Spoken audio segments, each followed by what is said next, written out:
பாசிப்பருப்பு 100 கிராம் எடுத்துகிட்டு நல்லா கழுவி எடுத்துக்கலாம். குக்கர் அடுப்பில் வச்சுட்டு 1 ஸ்பூன் நெய் சேர்த்துட்டு நம்ம கழுவி வச்சுருக்க பாசிப்பருப்பை நல்லா வறுத்துக்கலாம். நல்லா வறுபட்டதுக்கு அப்புறமா அதே கிளாஸில் 3 கிளாஸ் அளவுக்கு தண்ணி சேர்த்து 3 விசில் விட்டு நல்லா குழைய வேக வச்சுப்போம்.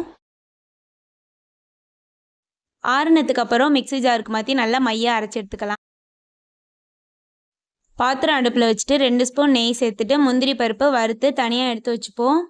இப்போ அதே நெய்யை சிம்லேயே வச்சுட்டு 2 ஸ்பூன் மைதா மாவு சேர்த்து நல்லா வறுத்துக்கலாம். கருக விடாமல் வறுத்துட்டு அதுலேயே நம்ம அரைச்சி வச்சுருக்க பாசிப்பருப்பை சேர்த்து நல்லா நெய்யோடு கலந்து விடணும்.